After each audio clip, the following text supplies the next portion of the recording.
Wednesday, so I can tell you preliminary, we will cover chapter 1, 2, and 3 for the exam, right? So meaning an introduction, Taylor series, polynomial interpolation, and what was that, splines, right? So what we are doing now, numerical integration, that's chapter 4, we'll save that for the second exam. Is that okay? But we keep going on, so which means the exam will cover whatever you have done in this third homework that you turn in today, which reminds me to remind you, don't forget to turn in your homework, don't take it home. There are not many people turning in. Are we using the Dropbox, maybe? If that's nice, you can just do that, so I don't even have to carry your homework with me and give it back to you. All right, so if you want to do that, that's totally fine. Okay, so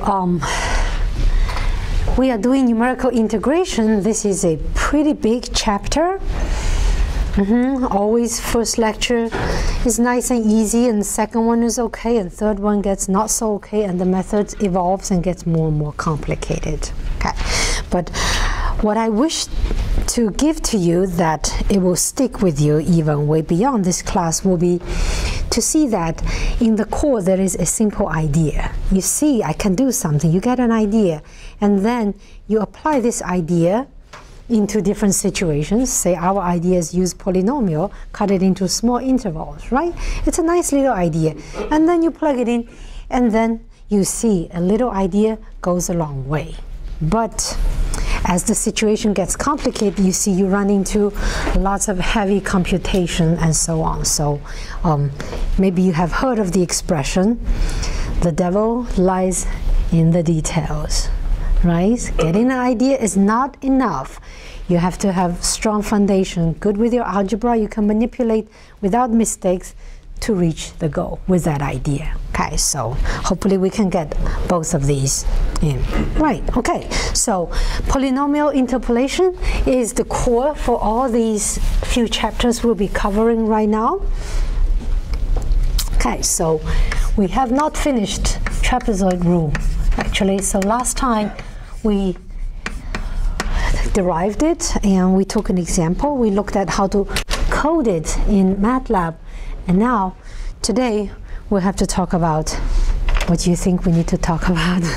For every method we introduce, we talk about arrows, right? Okay, so let's let me write up the trapezoid rule. Do we?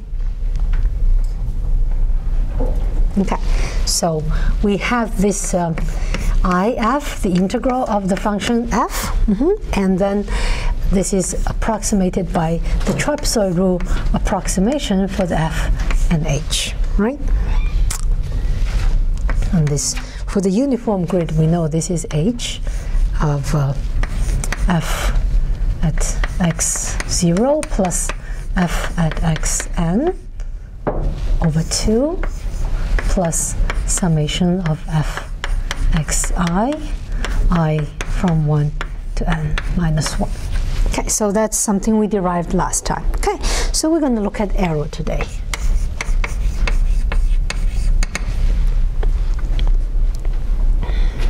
Okay, so let's first define our arrow, and let's give it this notation. So arrow, E, T for trapezoid rule, approximating the function f with the grid size h. Is that okay? We just carry a bunch of things in the notation. Okay, so this would be exactly the distance between the exact value and your approximation. That's the definition. Okay, so we know they are both integrals. I can break up the integral into subintervals and then sum them all up. So I can do I from 0 to n minus 1, integrate from xi to xi plus 1, and the difference. So if minus t over there, that's our polynomial pi. I'm sorry, this is f of x, pi of x dx. Okay, so what does this method do is that you have the interval from xi to xi plus 1, and your function might take some values like this. So what it does is interpolate the function just through a secant line piecewise affine.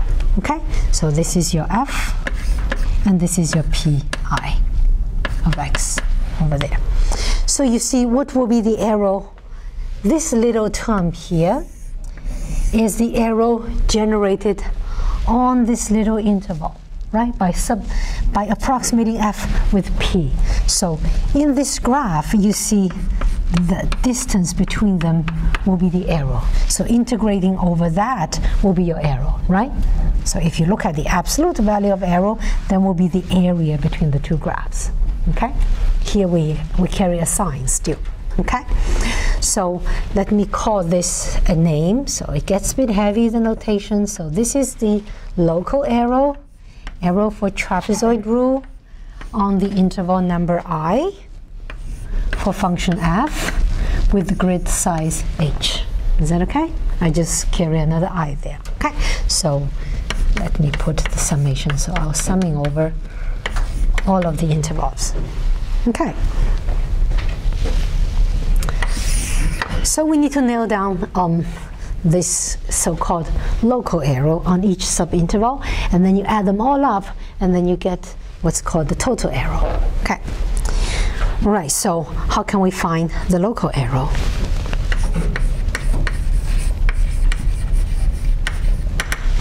Okay, so we know that on this little interval, you are just approximating your function f by a piecewise linear interpolation through these 2 points, right?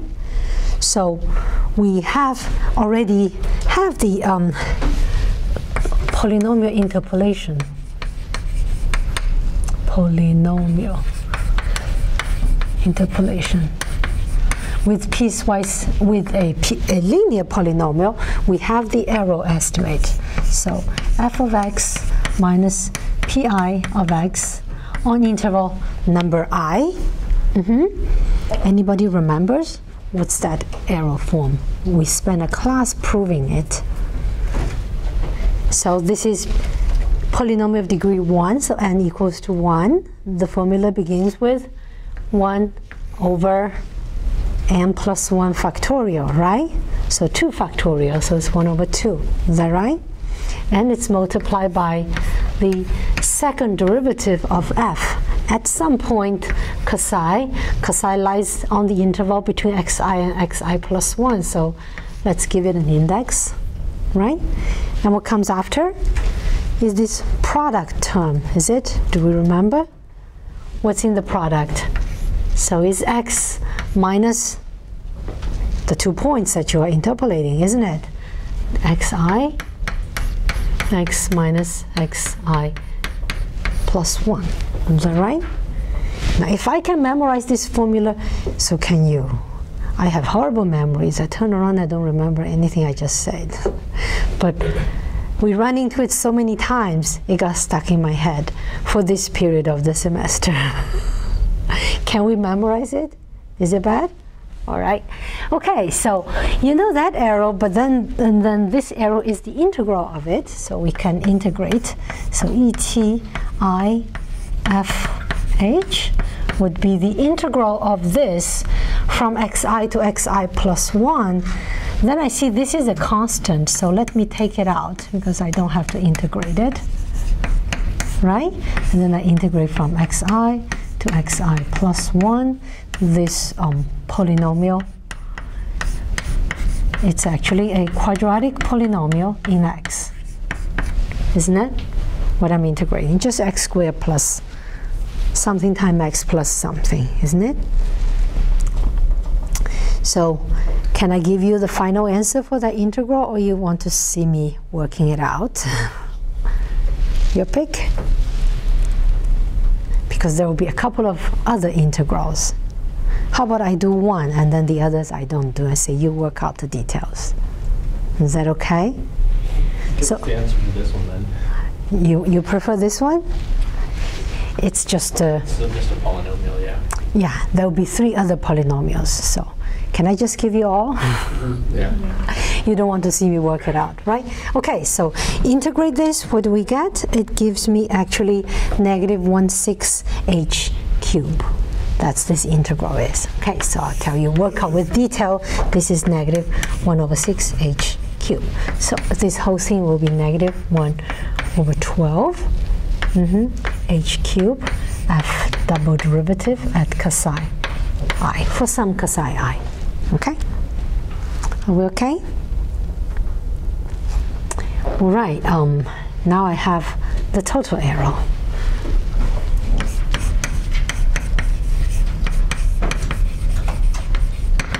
Total arrow is nothing but adding up all these local arrows, isn't it?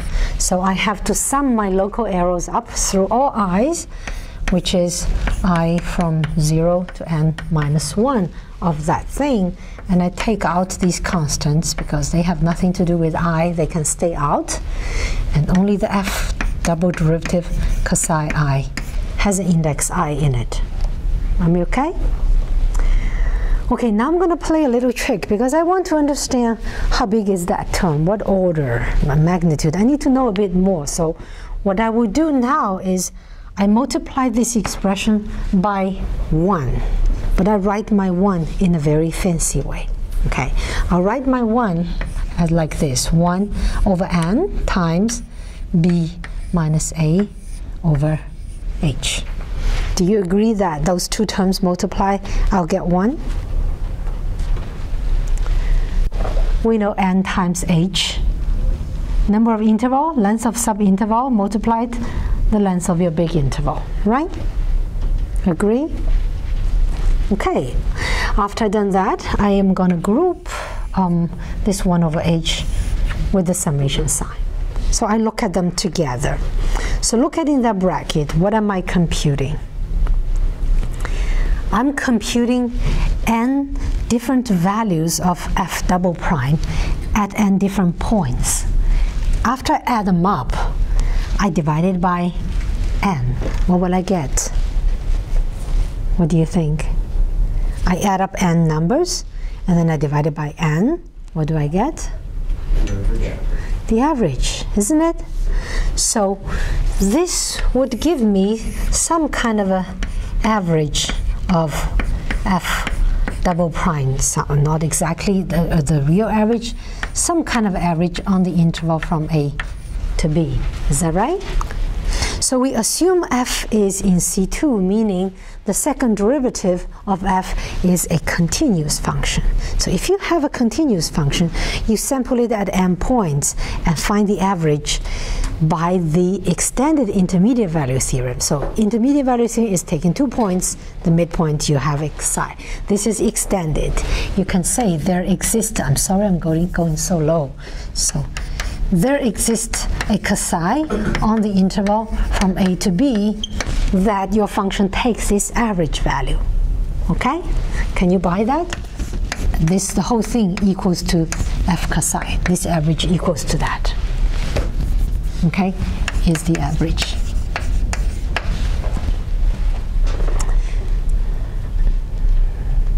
Right? So if there are 2 points, is it clear?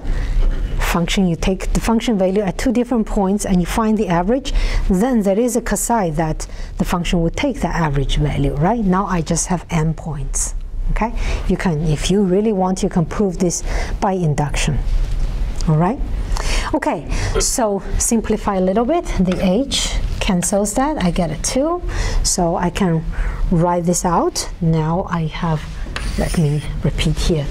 It's too crowded down there. I have the arrow which equals to negative b minus a over 12 times f double prime of some psi times h squared. Okay, that's the arrow analysis. So I actually know my arrow exactly equal to this for some psi. But where is the psi? I don't know, but I know it exists. All right?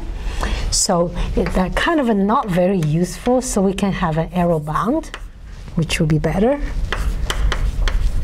So we usually do an arrow analysis, and then we try to bound the arrow.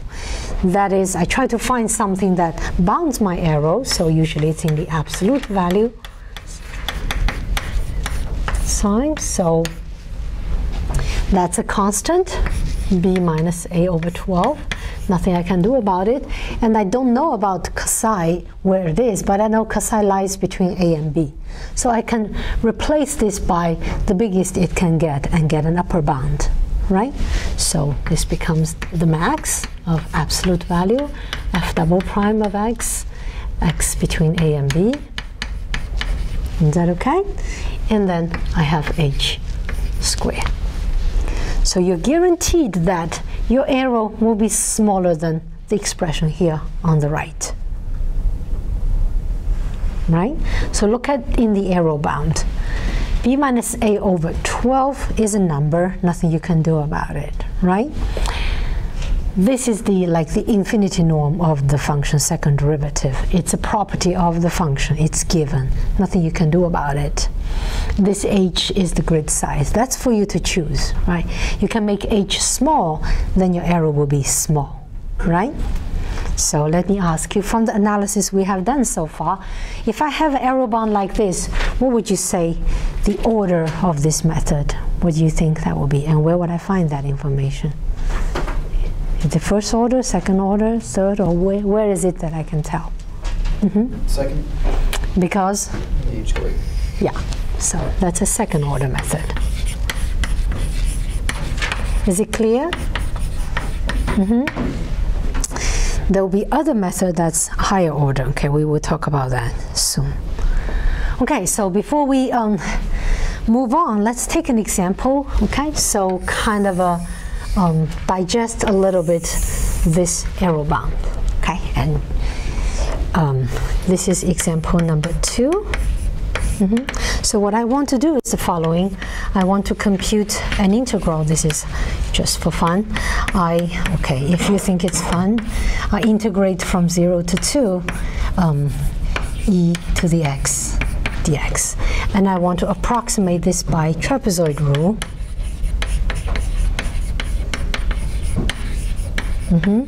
And I want the arrow to be sufficiently small, so less than equal to 0.5 times 10 to the negative 4. So that's an upper bound for the arrow. I want the arrow to be smaller than that.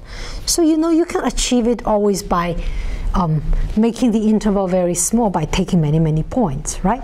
So the question is, what is the minimum number of points to take? Okay, so find minimum number of points that will give you that, say, uniform grid. Okay, we're not going through other type of grid right now. With uniform grid. Okay, so how do you do that? Well, it's nothing but using the arrow bound that we have obtained, isn't it?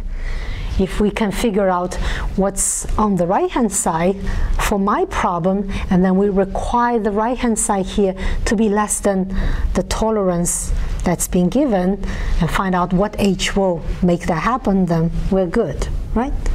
So we see we need to nail down this constant. That's the maximum value of f double derivative on the interval from 0 to 2.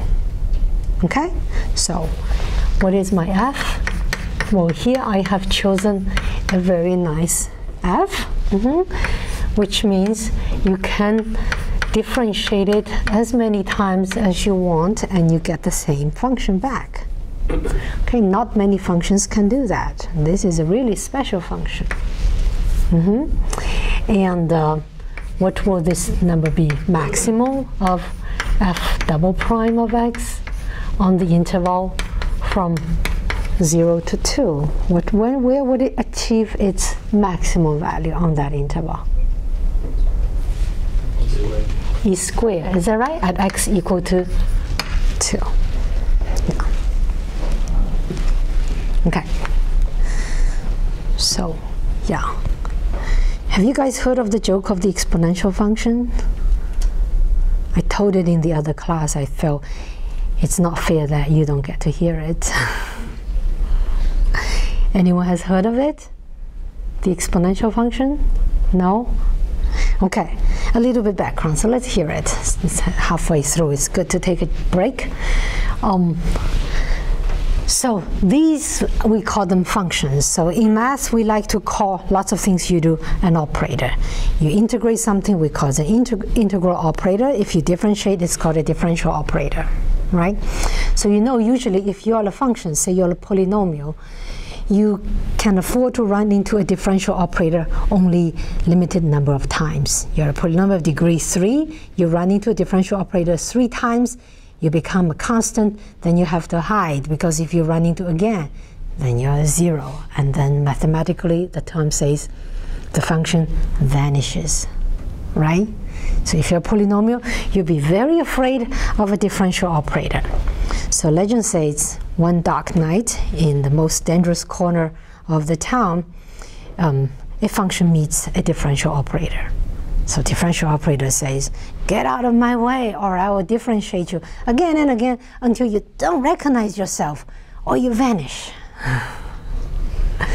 The function says, I'm e to the x.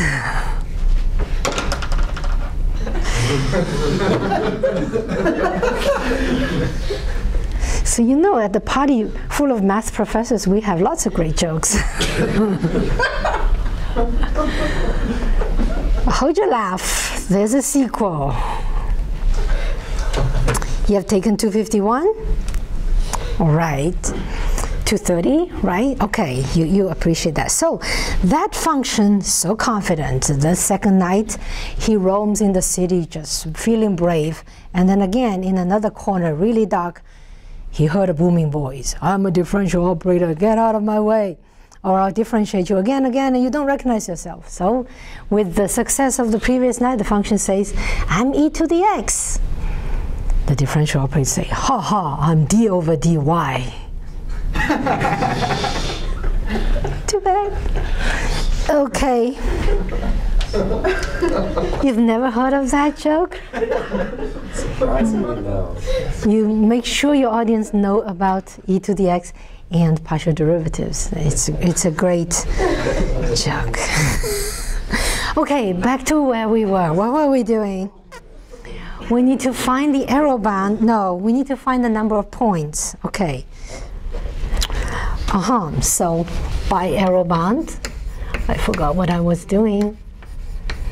By my arrow band, I know I can use it. Et of f h less than equal to. So b minus a is 2 minus 0, which is 2 over 12, right? Maximum of that we just worked out is e squared, right? And then h squared less than equal to, what's my requirement? It has to be less than 0.5, 10 to the negative 4. Is it okay? And now you see I basically have to solve this inequality with respect to h. I need to find the condition on h. Is that right? So all these numbers are positive, so you can safely multiply and divide without having to worry about the sign. So let's work this out. So h squared will be less than, if I move these over, I can copy the right-hand side. I don't want to do anything, so I can multiply this by 6 and then by e to the negative 2. Is that right? Hit your calculator and find a number. We need a number because I need to know the number of points. This is about 4.06 times 10 to the negative 5. Is that okay? Can we solve inequalities? Is that okay? A long time ago you did that?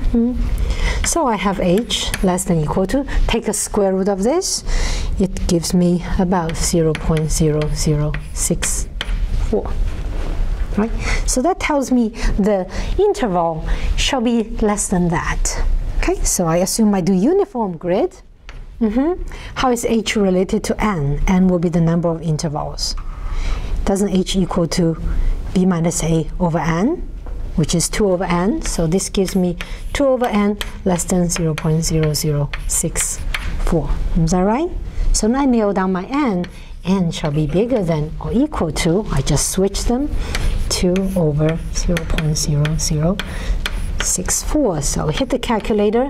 This is about 313.8. So you should probably choose an integer that's bigger than that. So say choose 314.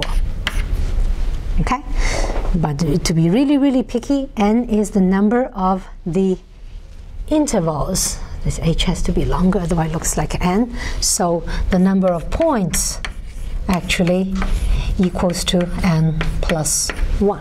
Is that right? You add one more point, but it doesn't really matter. It's about 300 something, that many. So more than 300 points is needed to achieve that accuracy. Okay, so remember that number. Next time, next class, we'll introduce some higher order methods, and then you will see the power of higher order methods. For the same problem, same accuracy, we will need much fewer points, really much fewer. Okay, so any questions on that example? Is the example okay? Can we handle similar ones? If I put in not exponential, let's say if I put in sine, cosine, something you can easily differentiate, and I don't integrate from 0 to 2, another interval, I give you a different error tolerance. Can you carry out? All right. Okay, now we have to go to higher order.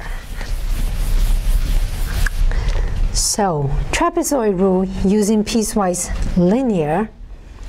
Let's bump it up by 1 degree. Next is piecewise quadratic polynomial. So that's called, the method has nothing to do with the cartoon. It's just a mathematician who carries that name, Simpson's rule. Okay, so what we will be using will be second order polynomials, actually.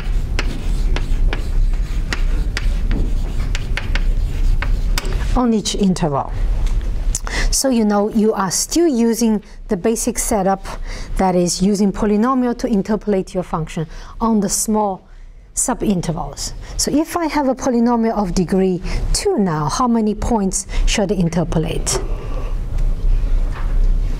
Is the degree plus 1. So I will need 3 points, right? So on the subinterval, I will need 3 points. How do you choose those points? Well, naturally, I will choose the one left end of the interval and the right end of the interval. Then I have one other point. Naturally, I put in the middle of the interval. Is that clear? So let me kind of do a little graph. So this is my interval, and I would have to have an additional point in the middle, so my function is like this. So on this interval, I would approximate my function with a polynomial quadratic. So this is f. Let me do the p with dotted line. Let's pretend that this is a parabola, so that will be my pi of x on this subinterval. Okay, so actually a subinterval is actually further cut into 2 equal pieces. This is a midpoint. Okay, so here comes the grid. How do I set up the grid? Okay, so we do the following. Cut up the interval a to b into 2 n pieces. Okay? The notation is a little bit strange. And let's say uniform grid. So I do not want to deal with varying grid uniformly.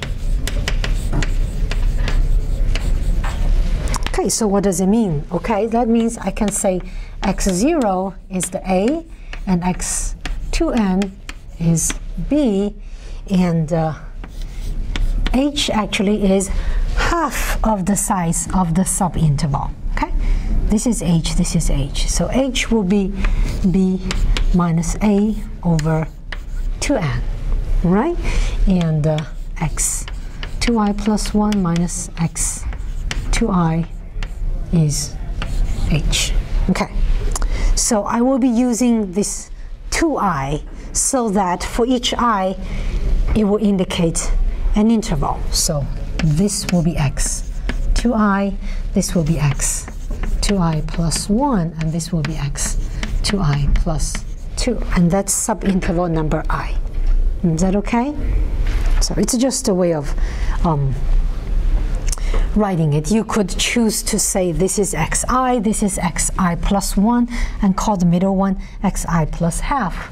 You can do that. It's the same. Just you have to agree with yourself the notation. Okay. okay? And then we consider the interval x to I and x to I plus 2. And on that interval, I would interpolate fx by a polynomial pi, which is a polynomial of degree 2 of p2, okay, at the 3 points x to I plus 1, x to I plus 2. Is that clear? Okay, so that's just that, the simple idea, and then we have to work out the not so simple details. Okay, now we have to go through what we did with the trapezoid rule, that is, write out this polynomial pi and integrate it and use that to approximate the integral of f and look, and in the end see what it comes out. Okay, so find pi. So what's your favorite way of writing out an interpolation polynomial? Is it okay? We go through the Lagrange form. It has its advantages. Do we remember the Lagrange form? The cardinal functions. So you need to write cardinal functions L1, L2, L3, right? And you need to multiply by the function values. So what you have is f at x to I, let's call the first one L1, f at x to I plus 1, let's call this cardinal function L2, and then f at x to I plus 2, and let's call this L3 of x. Are we okay with the 3 cardinal functions? So what is L1? Do we remember? How do you write the cardinal functions? So in the numerator, x will be minusing the other 2 points, right? Not the one you're sitting on. So x minus x to I plus 1, x minus x to I plus 2. And the numerator or denominator is changing x into the point you are at.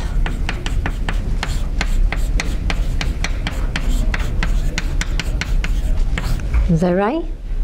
That's the cardinal function, isn't it?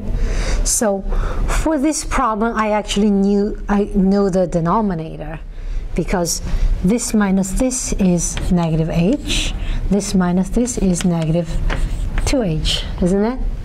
So in the end, what do I get? Well, it's nothing but 1 over 2h squared, right?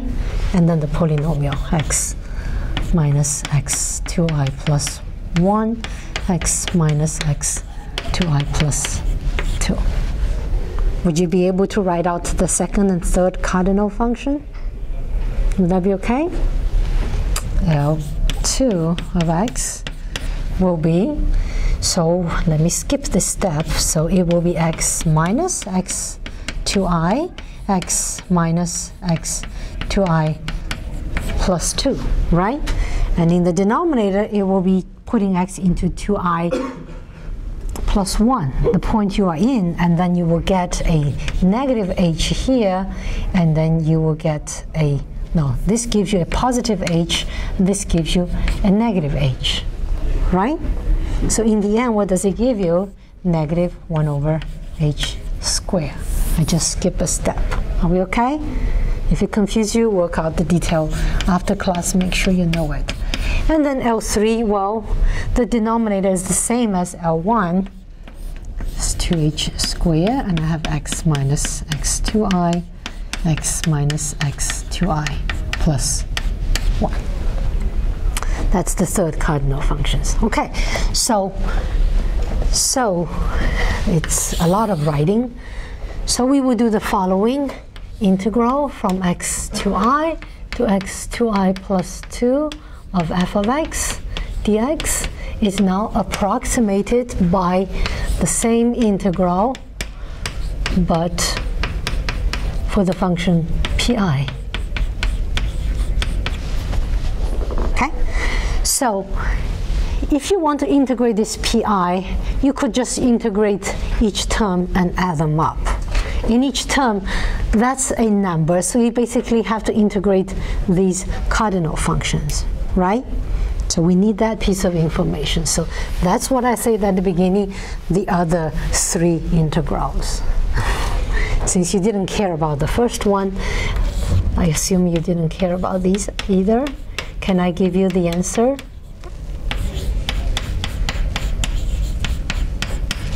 You see, L1 is just a polynomial of degree 2, right? Can we integrate it? You want to see the detail? I'm offering again. No? You work it out? It's boring, I know. You can work it out. Okay, so if you do that, well, you can take out 1 over 2h squared out and then integrate this guy. It will give you the following number. You'll get 2 over 3h to the third if you integrate that, okay? And simplify, and you get h over 3. Okay? And then if you do the same thing over, I need to, for the other cardinal functions, L of 2 of x dx. Okay? You integrate that one, and then you will get 1 over h squared. You take it out, and then you integrate the rest. That will give you 4 over 3 h cubed. So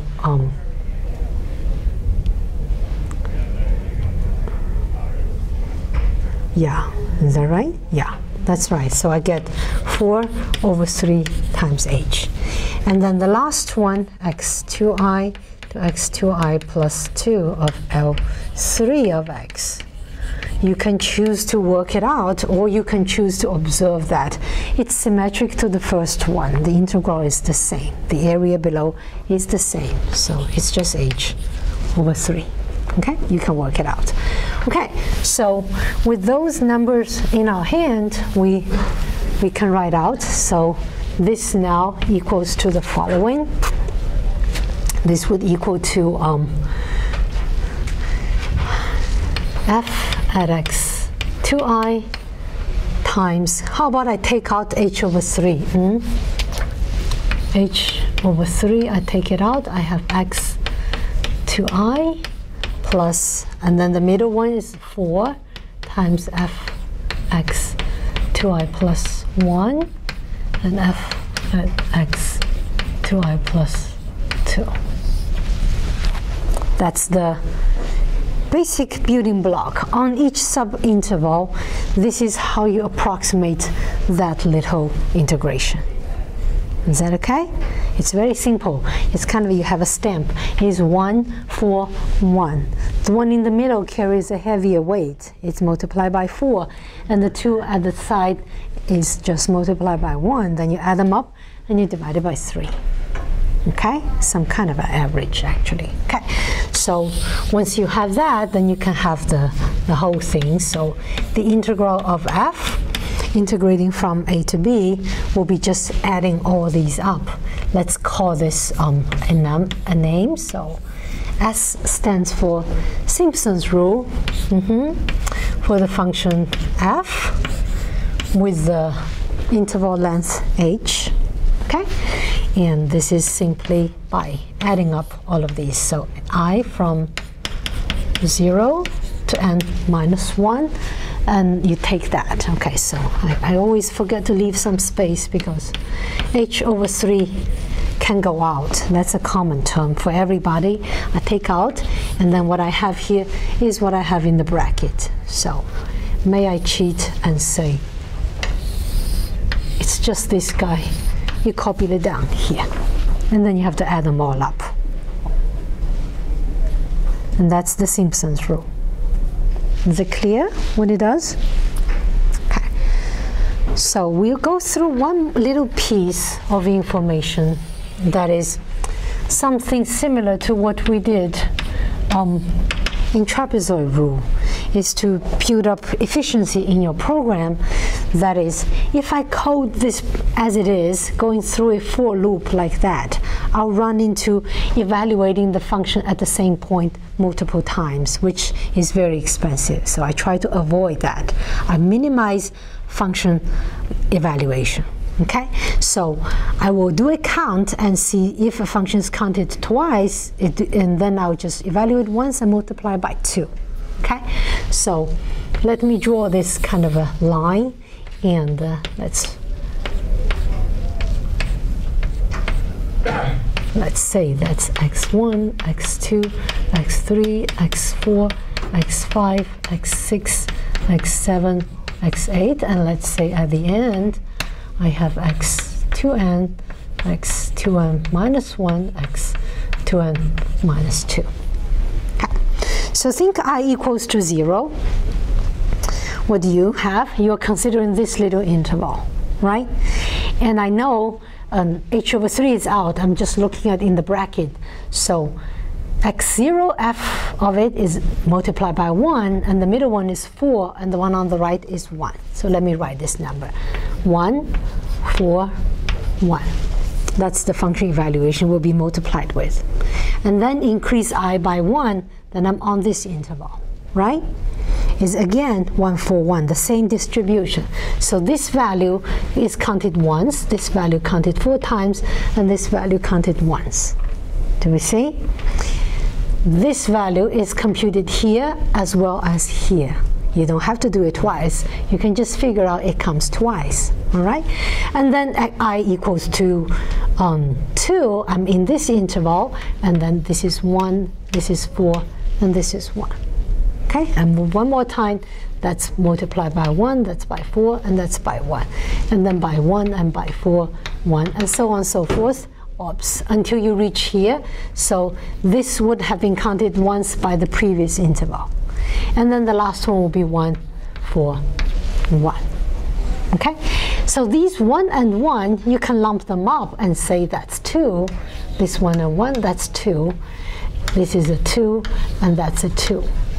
So I see that for all the even indices that's not at the boundary, the function evaluation there is multiplied by 2 in the end, right? And for all the odd indexes, 1, 3, 5, 7, the function evaluation is multiplied by 4, right? And the first and the last, they are just multiplied by 1. Okay, so here is the actual Simpson's rule.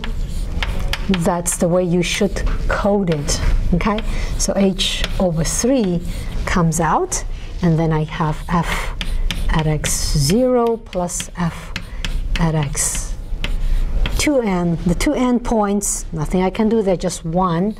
And then I'll add, let's add up all the even numbers. They are multiplied by 2, so 2 times summing over f at x2i.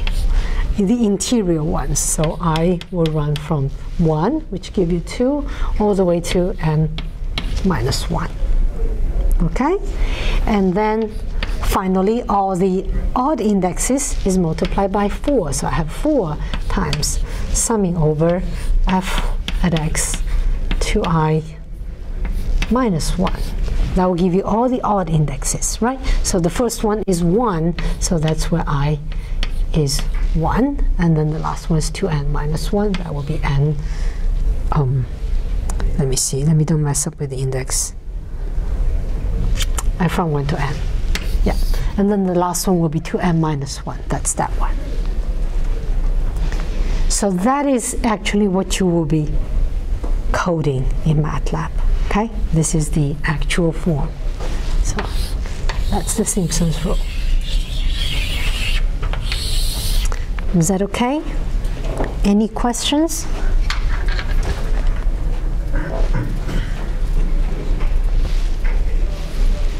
Any questions? Okay. All right. So there's only like 3 minutes. I can't go into an example, so we'll stop here. Next time we'll take a look at the example, and we'll take a look at how to code it, and of course some error estimates.